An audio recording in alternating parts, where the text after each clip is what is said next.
used to. So here you can see today in this class I am going to talk about would and used to. So first of all I will talk about used to. used to ভার্বটাকে আমরা ইংলিশে কিভাবে ব্যবহার করতে পারি বা কিভাবে আমরা ব্যবহার করব। দেখেন, প্রতিটি মানুষেরই কিছু না কিছু অভ্যাস আছে, আর এই অভ্যাসগুলোর মধ্যে কোনো অভ্যাস অতীতে ছিল কিন্তু বর্তমানে নেই, আবার কোনো অভ্যাস অতীত থেকে শুরু করে বর্তমান সময় পর্যন্ত বোঝায়, আবার কোনো অভ্যাস ভবিষ্যতে হয়ে যাবে। যেমন সে প্রত্যহ কোরআন পড়তো, অতীতে কেউ কিছু পড়তো। আমি গল্প করতে অভ্যস্ত, মানে এই অভ্যাসটা আমার এখনো আছে, অতীত থেকে শুরু করে এখনো পর্যন্ত আমি গল্প করি। পলি নদীতে গোসল করতে অভ্যস্ত হয়ে যাবে, অর্থাৎ ভবিষ্যতে কেউ কোনো কাজে অভ্যস্ত হয়ে যাবে। এইটা বলছে এই যে পলি নদীতে গোসল করতে অভ্যস্ত হয়ে যাবে। এ ধরনের বাক্যগুলো আমরা আমাদের দৈনন্দিন জীবনে ব্যবহার করে থাকি। তো এ ধরনের বাক্যগুলো ইংরেজিতে করলে কি হয় তা আমাদের জানা থাকা প্রয়োজন। তো কিভাবে আমরা এই জিনিসগুলোকে ইংলিশে ট্রান্সলেট করতে পারি, এবং শুধু একটা সেন্টেন্স ট্রান্সলেট করলে হবে না বা একটা সেন্টেন্স স্ট্রাকচার দিয়ে লিখলে হবে না, আমাদের বুঝতে হবে যে একটা সেন্টেন্সকে আমাদের নেগেটিভ এগুলো করা শিখতে হবে। তো যেমন এখানে স্ট্রাকচারটা হচ্ছে subject plus use to plus ভার্বের base form plus object. Use টুটা মডাল ভার্ব হিসেবে বসতেছে, এরপরে মেইন ভার্বের প্রেজেন্ট ফর্মটা বসবে। যেমন মনিরা প্রত্যহ সকালে কোরআন পড়তো। Monira used to read the Holy Quran every morning. ছাত্র জীবনে আমি একটানা 8 ঘন্টা পড়তাম। I used to study 8 hours at a stretch during my student life. I used to study 8 hours at a stretch during my student life. সে প্রতি সোমবার আমাকে লিখতো। She used to write me every Monday. She used to write me every Monday. তারা প্রতি বছর সমুদ্র সৈকতে যেত। They used to go to the sea beach every year. They used to go to the sea beach every year. আলিম সকালে ঘুমাতো। আলিম used to sleep in the morning. Alim সকালে ঘুমাতো। Alim use to sleep in the morning. তাহলে এই sentence গুলো কিভাবে তৈরি করা? ফার্স্ট একটা সাবজেক্ট আছে যে মনিরা, আই, শি, দে, আলিম। এই সাবজেক্টের পরে ইউজ টু ভার্বটা দেওয়া আছে। এরপর মেইন ভার্বের বেস ফর্ম রিড আছে, স্টাডি আছে, রাইট আছে, গো আছে, স্লিপ আছে। এটা ইউজ করে সেন্টেন্স গুলো তৈরি করা। এবার যখন এটাকে আপনি নেগেটিভ করবেন, এই নেগেটিভ দুইটা ওয়েতে করা যায়।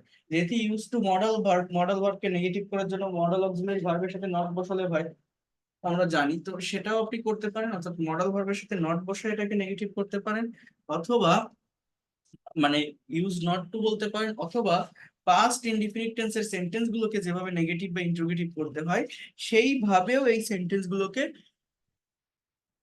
নেগেটিভ করা যায়। অর্থাৎ পাস্ট টেন্সের সেন্টেন্সকে নেগেটিভ করার জন্য আমরা জানি যে ডিড এর ব্যবহার করতে হয়, আর ডিড ব্যবহার করলে মেইন ভার্বটা প্রেজেন্ট ফর্মে চলে আসে। তো এখানে এই সেন্টেন্স গুলো অন কাইন্ডস অফ পাস্ট টেন্সের একটা সেন্স কিন্তু দেয়।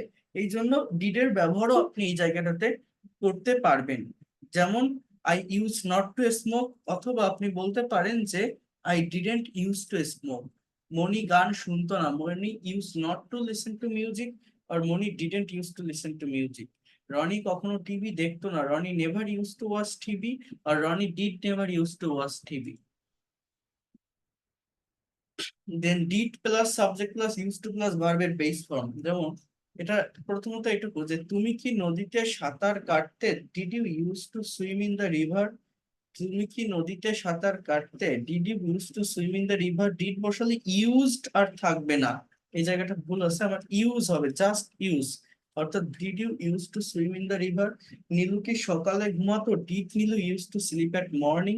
তোমার আব্বা কি নিয়মিত খবরের কাগজ পড়তেন? Did your father use to read news paper regularly.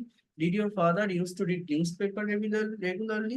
তো আমরা এতক্ষণ অতীতকালের অভ্যাস সম্পর্কে ইংরেজিতে বাক্য করা শিখলাম। এবার আমরা অতীতে কোনো অভ্যাস শুরু হয়ে বর্তমানেও চালু থাকা বাক্যগুলো কিভাবে করতে হয় এটা দেখবো। অর্থাৎ অতীত থেকে শুরু করে এখনো পর্যন্ত কেউ কোনো কাজ করতে অভ্যস্ত বা কোনো একটা কাজ হচ্ছে বা চলছে বোঝালে কিভাবে আপনি ইংলিশে করবেন। যেমন সে প্রতিদিন কোরআন পড়তে অভ্যস্ত। এখানে স্ট্রাকচারটা হচ্ছে subject plus am is are use to plus ভার্বের সঙ্গে আইএনজি, অর্থাৎ প্রেজেন্ট কন্টিনিউয়াস টেন্সের স্ট্রাকচারটা যেমন এম ইজ আর প্লাস ভার্বের সাথে আইএনজি, ওই সেম স্ট্রাকচারটাই থাকবে। ভিতরে ইউজ টু নামে একটা ওয়ার্ড এক্সট্রা যুক্ত করা, যার অর্থ কি? অভ্যস্ত। অর্থাৎ সে কোরআন পড়তে অভ্যস্ত।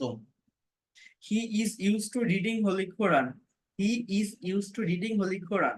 জাকির জাকির আহ প্রতিদিন সকালে হাঁটতে অভ্যস্ত। Zakir is use to walking about every morning. আমরা পুকুরে সাঁতার কাটতে অভ্যস্ত। We are use to swimming in the pond. আমি প্রতি রাতে গান শুনতে অভ্যস্ত। I am use to listening song every night. অর্থাৎ এই জায়গাটাতে সাবজেক্টের পরে অ্যাম ইজ আর, অর্থাৎ এই অক্সিলারি ভার্ব গুলো বলবে যে ইউজ টু প্লাস আমার একটা ভার্ব, অর্থাৎ সেই ভার্বটার সাথে আবার আইএনজি হবে, ঠিক আছে। এরপর দেখেন, এগুলো যখন আপনি নেগেটিভ বা ইন্টারোগেটিভ করবেন, এটা কিন্তু ভেরি সিম্পল, বিকজ এখানে আমার মেইন সেন্টেন্স বা অ্যাফার্মেটিভ সেন্টেন্সে অক্সিলারি ভার্ব আছে, সেটা হচ্ছে অ্যাম ইজ আর। তো এই সেন্টেন্স গুলোকে নেগেটিভ করতে গেলে এদের সাথে নট বসালে সেন্টেন্সটা নেগেটিভ হবে, অর্থাৎ এই অ্যাম ইজ আর এর সাথে নট বসালে নেগেটিভ হবে, বা অ্যাম ইজ আরটা সাবজেক্টের আগে আনলে ইন্টারোগেটিভ সেন্টেন্স তৈরি হবে। যেমন subject plus am is are not use to plus verb plus ING. Luna ছেলেদের সাথে গল্প করতে অভ্যস্ত নয়। Luna isn't use to gossiping with boys. Luna isn't use to gossiping with boys. তারা নদীতে সাঁতার কাটতে অভ্যস্ত নয়। They aren't use to swimming in the river. They aren't use to swimming in the river. Are not, Zakir সাহেব ভাত খেতে অভ্যস্ত নয়। Mister Zakir isn't use two eating rice. Mister Zakir isn't use two eating rice. যখন আপনি ইন্ট্রোগেটিভ করবেন তখন এই অ্যামিজারটাকে সাবজেক্টের আগে নিয়ে আসবেন। ইন্ট্রোগেটিভ সেন্টেন্স আমরা কিভাবে তৈরি করতে পারি, এই অ্যামিজার এদেরকে সাবজেক্টের আগে আনবো। যেমন করিম সাহেব কি ভ্রমণের সময় ঘুমোতে অভ্যস্ত। Is mister Karim use to sleeping in a journey. তারা কি রাত জেগে পড়তে অভ্যস্ত। Are they use to studying keeping up late. Auxiliary verb, then subject, then use to, then আমার main verb. So are they use to studying keeping up late. তুমি কি মেয়েদের সাথে গল্প করতে অভ্যস্ত। Are you use to gossiping with girls. আমাদের modal ভার্বের নিয়ম হচ্ছে মডাল অক্সিলারি ভার্বের পর মেইন ভার্বের প্রেজেন্ট ফর্ম বসে, বাট এখানে আপনারা দেখছেন যে ইউজ টু এর পর, ইউজ টুটাকে আমি মডাল ভার্ব বলছি, তো ইউজ টু এর পর ভার্বের সাথে আইএনজি আছে। এটা তখনই হয় যখন আমার বি ভার্বের ব্যবহার হয় কোনো মডালের সেন্টেন্সে, অর্থাৎ এই get use to, accustom to, habituated to, বা এই অ্যাম is R, was R two, মানে অ্যাম ইজ আর, অজয়ের, এদের ব্যবহার যদি হয়, এদের পরে মডেল প্লাস ভার্বের ফর্মের পরিবর্তন হয়ে থাকে। এই ইউজ টু এর পরিবর্তে গেট ইউজ টু অথবা অ্যাকাস্টম টু ব্যবহার করা যায়। তো যাই হোক, এইখানে দেখেন একটু, ভবিষ্যতে কেউ কোনো কাজ করতে অভ্যস্ত হয়ে যাবে, এটার ইংলিশ কি হবে। অর্থাৎ মনে করেন একটা ছেলে শহরে থাকে, হঠাৎ গ্রামে আসছে, সে নদীতে কোনোদিন গোসল করেনি, করা অভ্যাসও না। এখন আপনি তাকে বলছেন যে তুমি যাও, তুমি গোসল করতে করতে অভ্যস্ত হয়ে যাবে, সমস্যা নাই। সো বলছে যে মিলন নদীতে গোসল করতে অভ্যস্ত হয়ে যাবে। Will get use to plus ভার্বের সঙ্গে আইএনজি, মানে উইল গেট বলতে গেটের পরিবর্তে বি এর ব্যবহার করা যায়। গেট কিন্তু বি ভার্বের কাজ করে, অক্সিলারি ভার্ব অ্যাম ইজ আর ওয়াজ এর কাজ করে। তো ফিউচার কন্টিনিউয়াস টেন্সের স্ট্রাকচার কি, এখানে আমার এই জিনিসটা বুঝতে হবে। সাবজেক্ট প্লাস শ্যাল বি বা উইল বি প্লাস ভার্বের সঙ্গে আইএনজি। এখানে এই শ্যাল বি বা উইল বি এর পরে ভিতরে একটা ইউজ টু শব্দ থাকবে আর ভার্বের সাথে আইএনজি, যার বাংলা অর্থ বা মিনিং বা সেন্সটা কি দিবে, যে অতীত থেকে শুরু করে, সরি, মানে ভবিষ্যতে কেউ কোনো কাজ করতে অভ্যস্ত হয়ে যাবে। তো বি এর পরিবর্তে গেটের ব্যবহার করা যায়, গেটের পরিবর্তে বি এর ব্যবহার করা যায়। তো মিলন নদীতে গোসল করতে অভ্যস্ত হয়ে যাবে। Milon will get use to bathing in the river. Zakir সাহেব খুব শীঘ্রই দিনে 10 ঘন্টা কাজ করতে অভ্যস্ত হয়ে যাবে। Zakir will soon get use to working 10 hours a day। Zakir will soon get use to working 10 hours a day। তুমি তাড়াতাড়ি গোলমালের মধ্যে ঘুমাতে অভ্যস্ত হয়ে যাবে। You will soon get use to sleeping in a noise. You will soon get use to sleeping in a noise. তারা কঠোর পরিশ্রম করতে অভ্যস্ত হয়ে যাবে। They will get use to doing hard work. They will get use to doing hard work. তুমি 2 মাসের ভিতর বরিশালে থাকতে অভ্যস্ত হয়ে যাবে। You will get use to staying in Barishal within 2 months। You will get use to staying in Barishal within 2 months। আমি একটু যদি একটু আলাদাভাবে দেখাই, দেখেন একটা সেন্টেন্স শুধু তৈরি করলে হবে না, আমার একটা সেন্টেন্সকে নেগেটিভ করতে হবে, ইন্ট্রোগেটিভ করতে হবে, নেগেটিভ ইন্ট্রোগেটিভ করতে হবে। যেমন সে প্রতিদিন অফিসে যেত বা অফিসে যেতে অভ্যস্ত ছিল, তাহলে এই সেন্টেন্সটার ইংলিশ কি, যে he use to go to office every day. He use to go to office everyday, সে প্রতিদিন অফিসে যেত বা অফিসে যেতে অভ্যস্ত ছিল। এখন আমি যদি এটা নেগেটিভ করি, আমি কি বলছি যে ডিডের ব্যবহার করবেন, এটা বেশি অ্যাপ্রোপ্রিয়েট হয়। He didn't use to, used আর থাকবে না, use to go to office everyday, সে অফিসে যেত না বা যেতে অভ্যস্ত ছিল না। Did he use to go to office everyday, did he use to go to office everyday, সে কি অফিসে যেতে অভ্যস্ত ছিল না, অর্থাৎ didn't he use to go to office everyday, এই হচ্ছে আমার পাস্টের সেন্স। আর অতীত থেকে শুরু করে বর্তমান সময় পর্যন্ত কেউ কোনো কাজ করতে অভ্যস্ত আছে, সেই জায়গাটাতে আমাদের কি বসাতে হবে, যেমন সে অফিসে যেতে অভ্যস্ত, সে অফিসে যেতে অভ্যস্ত।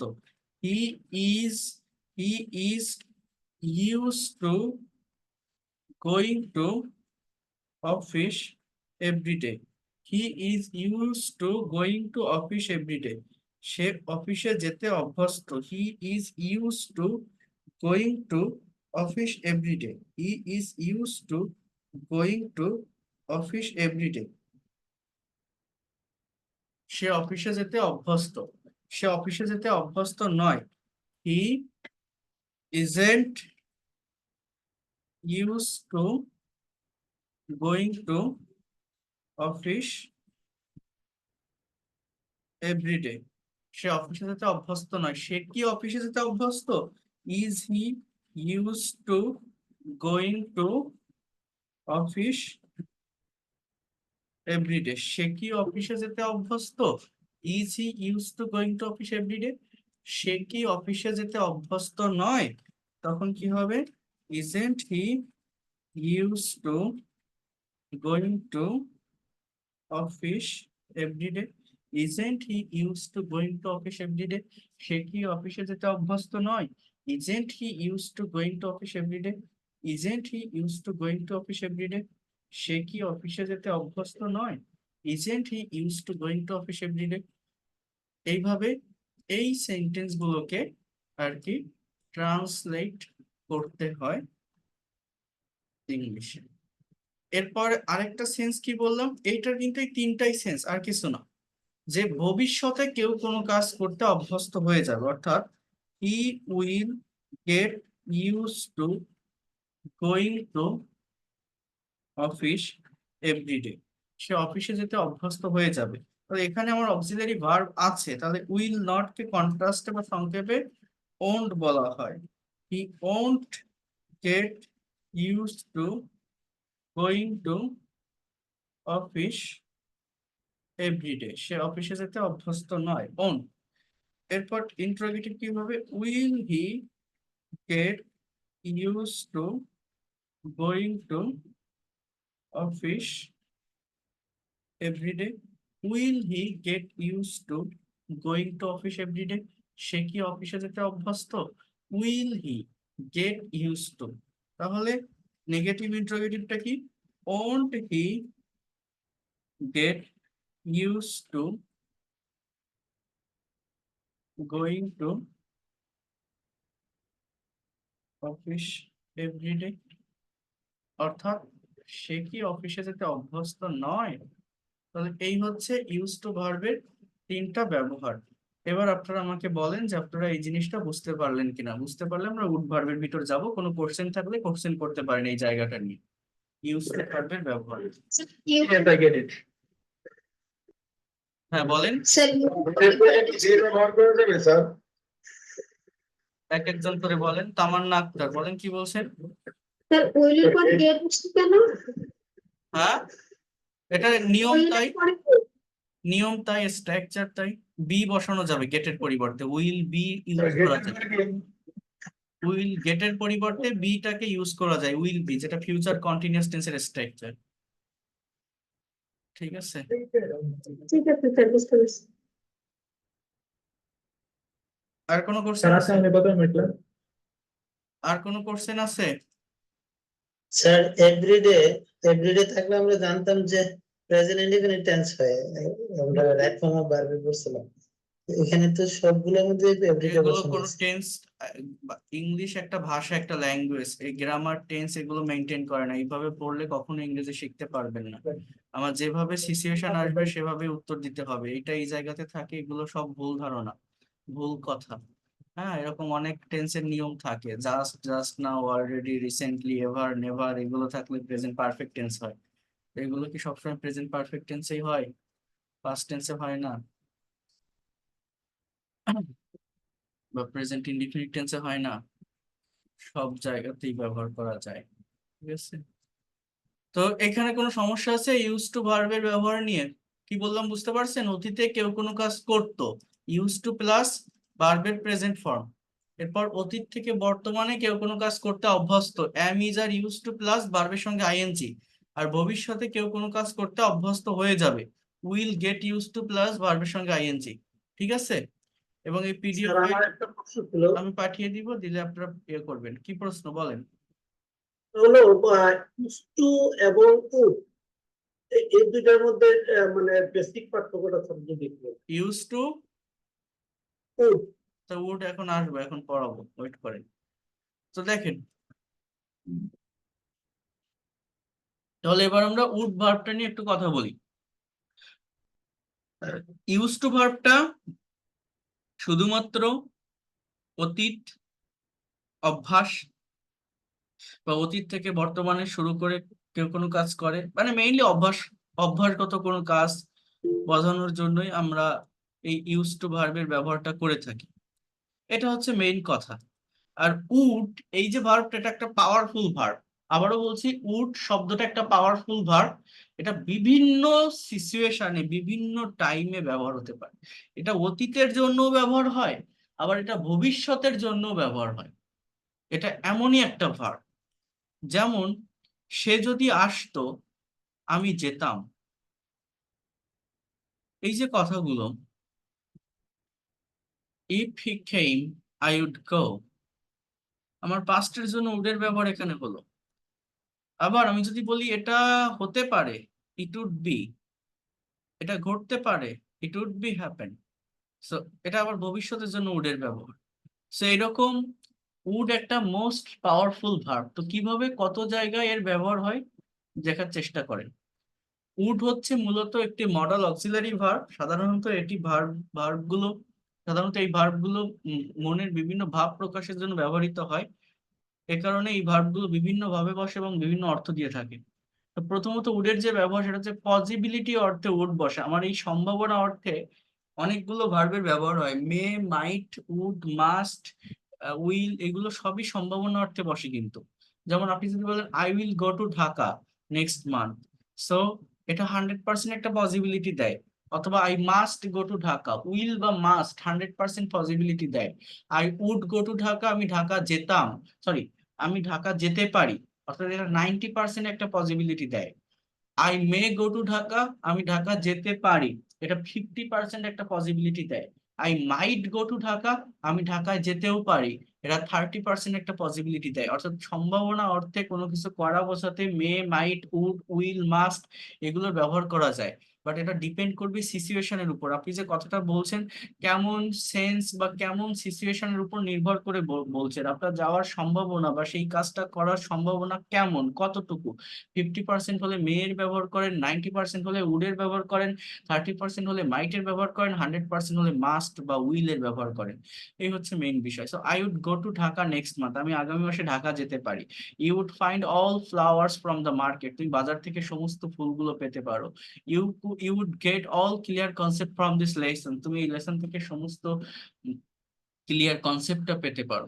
এরপর দেখেন রিকোয়েস্ট, অপিনিয়ন, অর্থাৎ এটা এটা আমি গত ক্লাসে বলছিলাম যে ক্যান, কুড এবং উড, সাজেশন, পারমিশন এন্ড এই রিকোয়েস্ট, এগুলো বোঝানোর জন্য আবার ব্যবহৃত হয়। ক্যানটা একটা ইনফর্মাল মিনিং দেয়, কুড এবং উড ফর্মাল মিনিং দেয়, অর্থাৎ আপনা আপনি করে বা পলাইটনেস এর সঙ্গে কথা বলা বোঝাতে এদের ব্যবহার হয়। Would you please lend me some money, দয়া করে আপনি আমাকে কিছু টাকা ধার দিবেন। Would you please close the window, দয়া করে দরজাটি বন্ধ করবেন। Would you please go with me, আমার সাথে যাবেন। Would you please reduce the volume, ভলিউমটা একটু কমাবেন।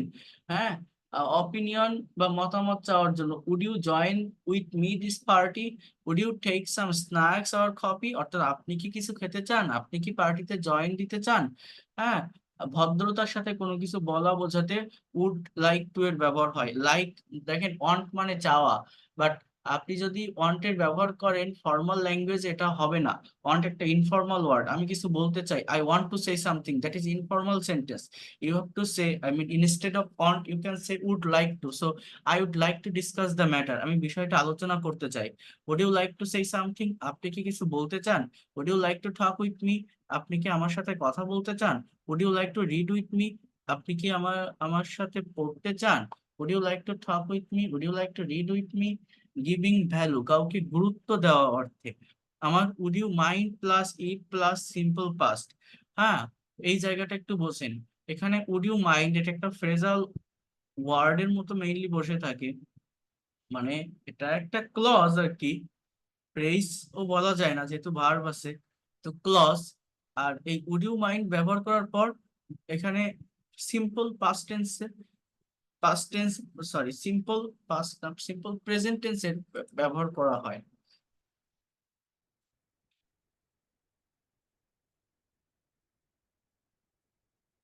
যেমন would you mind if I call you tonight, আপনি কি, উড ইউ মাইন্ড বলতে এখানে এরকম বোঝায়, এটা ফিউচার প্রবাবিলিটি দেয় কিন্তু। হ্যাঁ, আপনি কি কিছু মনে করবেন যদি আমি আজ রাতে আপনাকে কল করি। Would you mind if I call you tonight, আপনি কি কিছু মনে করবেন যদি আমি আজ রাতে আপনাকে কল করি। Would you mind if I do not come with you, আপনি কি কিছু মনে করবেন যদি আমি আপনার সাথে না আসি।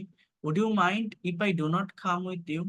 Would you mind if I read with you, আপনি কি কিছু মনে করবেন যদি আমি তোমার সাথে পড়ি, মানে আপনার সাথে যদি পড়ি তাহলে কিছু মনে করবেন। আর এই উড ইউ মাইন্ড এটা হচ্ছে আমার একটা ক্লজ, এর পরেও আমার একটা ক্লজের ব্যবহার হয়েছে, কিন্তু এই উড ইউ মাইন্ডের পর ফ্রেজের ব্যবহার করেও একটা কমপ্লিট সেন্টেন্স তৈরি করা যায় ক্লজ না ব্যবহার করে। অর্থাৎ ভার্ব যুক্ত আইএনজি, ভার্বের সাথে আইএনজি যুক্ত শব্দের ব্যবহার, ভি ফোর বা ভার্বের প্রেজেন্ট পার্টিসিপলের ব্যবহার করে এইভাবে এই কথাগুলো বলা যায় যে would you mind playing cricket with us, আমাদের সঙ্গে ক্রিকেট খেললে কি কিছু মনে করবেন। Would you mind sitting with them, তাদের সাথে বসলে কি কিছু মনে করবেন। Would you mind dining with them, তাদের সাথে খেললে কি কিছু মনে করবেন। Would you mind reading with me, আমার সাথে পড়লে কি কিছু মনে করবেন। অর্থাৎ এই বিষয়টা হচ্ছে এরকম যে if I read with you, অর্থাৎ আমি যদি আপনার সাথে পড়ি তাহলে কি কিছু মনে করবেন। অর্থাৎ উড ইউ মাইন্ড, আপনি কি কিছু মনে করবেন রিডিং উইথ মি, আমার সাথে পড়লে। এখানে আমার উড ইউ মাইন্ড বা উড ইউ মাইন্ডের পর একটা ক্লজ অথবা বিফোর যুক্ত শব্দ প্লাস এক্সটেনশনের ব্যবহার হয়। এছাড়া উডের যে মেইন ব্যবহার সেটা হচ্ছে পাস্ট অফ উইল, উইলের পাস্ট ফর্ম হিসাবে উডের ব্যবহার হয়। এটা সাধারণত ন্যারেশনের ক্ষেত্রে ডিরেক্ট স্পিচ থেকে ইনডিরেক্টে পরিবর্তনের জন্য ব্যবহৃত হয়। অর্থাৎ আমি আপনাদের ন্যারেশনের উপরেও ক্লাস নিব, তো আপনারা কেউ ন্যারেশন সলভ করছেন কিনা জানি না। ন্যারেশন কাকে বলা হয়, একটা ডিরেক্ট স্পিচ থাকে সেখান থেকে ইনডিরেক্ট স্পিচে সেটাকে কনভার্ট করতে হয়। এবং আপনারা যদি কেউ ন্যারেশন আগে থেকে শিখে থাকেন বা জেনে থাকেন, আপনাদের মনে থাকার কথা যে ন্যারেশন আপনি যখন সলভ করবেন একটা ডিরেক্ট স্পিচে যে টেন্স লেখা থাকে, ইনডিরেক্ট করলে তার অতীত একটা টেন্সে চলে যায়। অর্থাৎ একটা ডিরেক্ট স্পিচ যদি প্রেজেন্ট ইনডিফিনিট টেন্সে থাকে, ইনডিরেক্ট করলে পাস্ট ইনডিফিনিট হয়, প্রেজেন্ট কন্টিনিউয়াস থাকলে পাস্ট কন্টিনিউয়াস হয়, প্রেজেন্ট পারফেক্ট থাকলে পাস্ট পারফেক্ট হয়, পাস্ট ইনডিফিনিট থাকলে পাস্ট পারফেক্ট হয়, এরকম এক ধাপ অতীতে চলে যায়। কারণ কি, আপনি আগের একটা কথা, আগের একটা ডিরেক্ট স্পিচ পরে ইনডাইরেক্টলি কারোর সঙ্গে বলছেন, তো এখানে উইলের পরিবর্তে উড হয়। এই এই এই এই জায়গাটাই হচ্ছে উডের মেইন ব্যবহার। এই যে উড একটা শব্দ, উডকে আমরা ইংলিশে ব্যবহার করি, উডের ব্যবহার মূলত এখানে পাস্ট অফ উইল। অর্থাৎ he said that he would be going for the party, সে বলেছিল যে সে পার্টিতে যেতে থাকবে। Tina said that she would come late today, Tina বলেছিল যে সে আজ দেরিতে আসবে। আসবে বলছে কিন্তু, টিনা বলেছিল সে দেরিতে আসবে, এরকম কথা আমরা বলি না। রহিম said that he would go to Dhaka next month, রহিম বলেছিল যে সে আগামী মাসে ঢাকা যাবে। অর্থাৎ মনে করেন দুটো মানুষের ভিতর কথোপকথন হচ্ছে, আপনার রহিম এবং করিম। হ্যাঁ, রহিম করিমকে বলছে যে I will go to Dhaka next month. এবার এই রহিম আর করিমের কথা আর দুইটা মানুষ, ফর এক্সাম্পল জসিম আর শামীম আলাপ করছে। জসিম শামীমকে বলছে যে রহিম করিমকে বলেছিল যে সে আগামী মাসে ঢাকা যাবে। রহিম said that or said to Karim that he will go to Dhaka next month, এই উইলটার হবে না, ওই যখন আপনি ইনডাইরেক্ট করবেন ওই উইলের পরিবর্তে উডের ব্যবহার হয়, কিন্তু মিনিং কিন্তু সেম থাকবে। যে রহিম বলেছিল যে সে আগামী মাসে ঢাকা যাবে, ঢাকা যেত না, যাবে হবে, অর্থটা ঠিক এরকমই আসে। রিপিটেশন অফ পাস্ট অর্থাৎ অতীতকালের কোনো অভ্যাসগত ঘটনা বোঝানোর জন্য ইউজ টু এর ব্যবহার হয়। এই দেখেন, এই যে একজন প্রশ্ন করছিলেন না যে ইউজ টু এবং উড এর পার্থক্য কি, কিন্তু দেখেন কি বলছে, কিন্তু কেবলমাত্র প্রথম বাক্যতেই এই ইউজ টু এর ব্যবহার করা ভালো, তারপর থেকে উড এর ব্যবহার বাক্যকে বেশি সুন্দর করে তোলে। মানে কি, অতীত অভ্যাস বোঝানোর জন্য ইউজ টু বা উড ভার্বের ব্যবহার আমরা করে থাকি, কিন্তু ইউজ টু হচ্ছে মেইনলি ব্যবহৃত হয় অতীতে কেউ কোনো কাজের প্রতি একদমই অ্যাডিক্টেড ছিল, কোনো একটা কাজ সে না করে পারতো না এরকম সিচুয়েশনে, বা যদি রিপিটেশনটা বারবার হয় তখন সব জায়গায় মানে একটা বিষয় বা একটা ব্যক্তি একটা বস্তু সম্পর্কে যদি অতীতের কথা বারবার বলা লাগে, একটা পার্টিকুলার থিংসকে যদি বারবার অতীতের কোনো অভ্যাসগত ঘটনাকে ডেসক্রাইব করতে হয়, তখন প্রথম সেন্টেন্সে ইউজ টু রেখে বাকিগুলোতে যদি উডের ব্যবহার করা হয় সেটা বেশি সুন্দর লাগে। যেমন we use to play everyday, আমরা প্রতিদিন মাঠে খেলতাম, মানে আমরা প্রতিদিন খেলতাম। Then I would go to my friends home, তারপর আমি আমার বন্ধুর বাসায় যেতাম। আই উড ওয়াচ টিভি, আমি টিভি দেখতাম। After that I would come back to home, তারপর আমি বাসায় ফিরতাম। এছাড়া কন্ডিশনাল সেন্টেন্সে উডের ব্যবহার হয়, এটা হচ্ছে সেকেন্ড কন্ডিশনাল। আমার ইংলিশে কন্ডিশনাল সেন্টেন্স আছে 4 প্রকার: zero conditional, first conditional, second conditional and third conditional. এই সেকেন্ড কন্ডিশনালে প্রথম ক্লজটা পাস্ট ইনডিফিনিট টেন্স থাকে, পরের ক্লজটা ফিউচার ইন পাস্ট মুডে থাকে। ফিউচার ইন পাস্ট মুডে মানে সাবজেক্ট প্লাস উড প্লাস ভার্বের বেস ফর্ম, অর্থাৎ subject plus would plus infinitive ভার্বের বেস ফর্ম।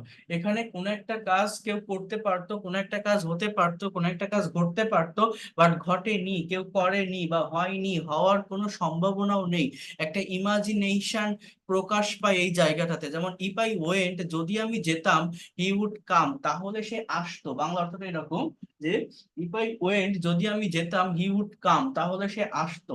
অর্থাৎ আমি যাইও নি, সে আসিও নি, বাট অতীতের একটা ঘটনাকে আমি জাস্ট কল্পনা করতেছি, স্বপ্ন দেখতেছি, যে এমন কোনো ঘটনা যেটা ঘটার বা হওয়ার সম্ভাবনা ছিল বাট এখন আর একদমই নেই। হ্যাঁ, বা বা এটা ঘটার কোনো সম্ভাবনা নেই, জাস্ট আমি একটা বিষয়কে ইমাজিন করতে পারি, যদি আমার ওটা হতো তাহলে এমন হতো, যদি এটা হতো তাহলে অমন হতো, এরকম।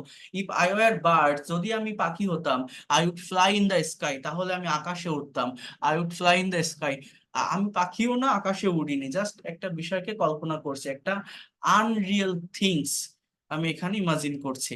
আর সাবজেক্ট দেখেন, এই যে ওয়ার, ওয়ার কিন্তু সাবজেক্ট যদি প্লুরাল হয় তখন বসে। টেন্সের স্ট্রাকচারেও আমরা দেখছি যে আহ আমার আর বা ওয়ার এগুলো প্লুরাল সাবজেক্টের সঙ্গে বসে, যেমন ইউ, দে, হ্যাঁ, উই, এদের সাথে আর ওয়ার বসে। আর ইজ বা অজ এগুলো সিঙ্গুলার সাবজেক্টের সঙ্গে বসে, হি, শি, ইট এগুলোর সঙ্গে ইজ বা ওয়াজ বসে। কিন্তু বা এই আই এর পরে আমরা ওয়াজ বসাই, যে I was a doctor, he was a teacher, এরকম আই এর পরে ওয়াজ বসে। কিন্তু আই এর পরে ওয়ার কখন হয়? যখন কোনো কথা আনরিয়েল, অসত্য বা এই কন্ডিশনাল সেন্টেন্সে ব্যবহৃত হয়, তখনই কিন্তু আই এর পরে অজ না হয়ে অয়ার হয়। এটা বিভিন্ন বিসিএস বা ব্যাংক জবের এক্সামে এসে থাকে, এরকম একটা কন্ডিশনাল সেন্টেন্স দেওয়া থাকে। বিশেষ করে এই কন্ডিশনাল সেন্টেন্সে অয়ার হয়, যে if I dash a bird I will fly in the sky, অজ না অয়ার। আপনি অ্যাজ ইউজুয়াল এটা যদি না জানেন অজই দিবেন, বাট কন্ডিশনাল সেন্টেন্সের ক্ষেত্রে আনরিয়েল কথা, অসত্য কথা, যেটা ঘটার কোনো সম্ভাবনা নেই, সেক্ষেত্রে আমার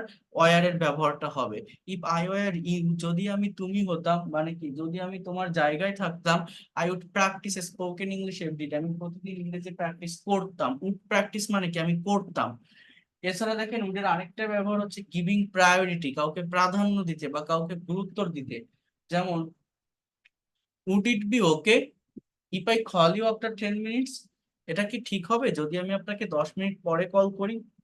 অর্থাৎ আপনি কারোর সাথে কথা বলতে চাচ্ছেন, কল করতে চাচ্ছেন, বাট আপনি জানেন না সে ফ্রি আছে কিনা, বা আপনি কল করলে সে বিরক্ত হবে কিনা।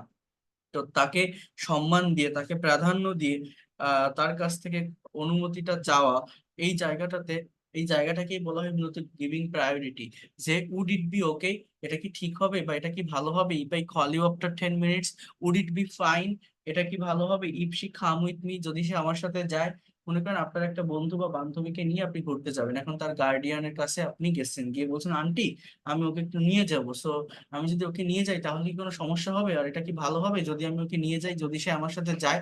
তো কথাগুলো এরকম, would it be okay, would it be okay, would it be fine if she come with me, would it be okay if I call you after 10 minutes. So এইগুলো হচ্ছে মূলত উডের ব্যবহার। উড পাস্টের জন্যও বসতে পারে, আবার উড ফিউচারের জন্যও বসতে পারে, উড কন্ডিশনাল সেন্টেন্সেও বসে থাকে, উড ন্যারেশনের সলভিং এ ইনডাইরেক্ট স্পিচেও বসে থাকে। তো এই পিডিএফ ফাইলটা আমি পাঠিয়ে দিলে আপনাদের নিজেদের একটু ভালোভাবে এটা স্টাডি করতে হবে, বিশেষ করে এই উড ভার্বের জায়গাটা। বুঝতে পারছেন কি বললাম? উড এবং ইউজ টু দুটো ভার্ব দেখালাম, একটু নিজেরা চর্চা করবেন, নিজেরাও একটু পড়বেন। এটা পারবেন না? বাংলা দেওয়া আছে, ইংলিশ দেওয়া আছে, কঠিন কিছু না, একটু দেখলেই আপনারা পেরে যাবেন। হ্যাঁ, এটা জানা থাকলে উড ভার্ব নিয়ে আর কোনো ধরনের প্রবলেম আপনাদের ফেস করতে হবে না বা কোনো ধরনের সমস্যা হবে না। তো নেক্সট ক্লাসে আমরা সেমি মডেল অক্সিলারি ভার্বের ব্যবহার দেখব। আর আজকে আমি আরেকটু আপনাদেরকে দেখাবো, সেটা হচ্ছে কনভারসেশন। আমি কি এই কনভারসেশনের ফাইলটা আপনাদের প্রোভাইড করেছিলাম পরে? আমি আগে একটা ক্লাসে করিনি এবং পরে দিছিলাম না?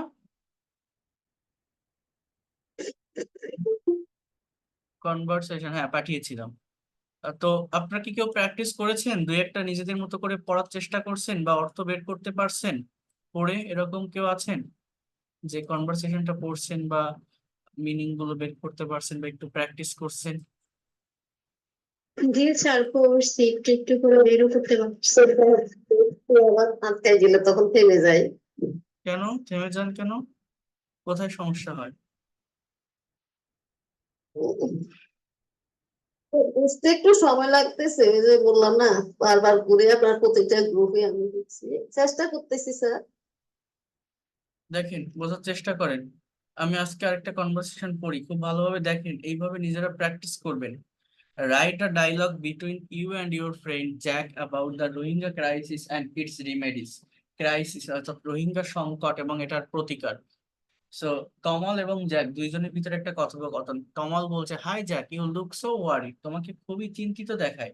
হ্যাঁ, এই ওয়ারিড শব্দটা একটা অ্যাডজেক্টিভ, এই লুকের সাথে আইএনজি বসানো যায় না, অর্থাৎ এগুলোকে কন্টিনিউয়াস টেন্সে লেখা যায় না, এটা একটা স্ট্যাটিক ভার্ব। এই জন্য বলছে you look so worried, I think, তোমাকে খুবই চিন্তিত দেখাচ্ছে।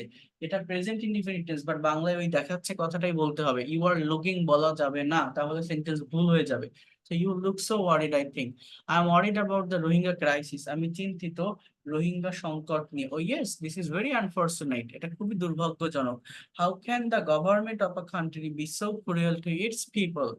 দেখেন সাবজেক্ট কি, সাবজেক্ট হচ্ছে the government of a country, main ভার্বটা কিন্তু বি। বি মানে কি? আমি বি ভার্ব পড়িয়েছি, এই গত 2 দিনেও পড়িয়েছি। বি মানে হওয়া বা থাকা, তাহলে ক্যান মানে কি? পারা। তাহলে হাউ, এটা WH word, then auxiliary verb, then subject, then main verb. So how can the government of a country be, অর্থাৎ কিভাবে একটা দেশের সরকার হতে পারে, এতটুকুর বাংলা অর্থটা কি? How can the government of a country be so cruel to its people. Cruel মানে কি? নিষ্ঠুর, এত নিষ্ঠুর এটার জনগণের প্রতি। To its people, positive case এটা। তো এটার জনগণের প্রতি, how can the government of a country be so cruel to its people, কিভাবে একটা দেশের সরকার হতে পারে এতটা নিষ্ঠুর তার মানুষের প্রতি। বলছে ও টেরিবল, ভয়ঙ্কর, Myanmar army burn the Holmes and belongings of the Rohingyas. Myanmar army burn মানে পুড়িয়ে দিয়েছে, দ্য হোমস অ্যান্ড বিলঙ্গিংস বাড়িঘর রোহিঙ্গাদের। দে ফ্লেড টু বাংলাদেশ, ফ্লাই তারা তারা উড়ে এসেছে, অর্থাৎ তারা এখানে, ফ্লেড বলতে তারা পলায়ন করেছে বাংলাদেশে, টু সেভ দেয়ার লাইফ, তাদের জীবন বাঁচাতে। সেভ মানে বাঁচানো, টু সেভ মানে বাঁচাতে। ইনফিনিটিভ বলা হয় এটাকে, নন ফাইনাইট ভার্ব।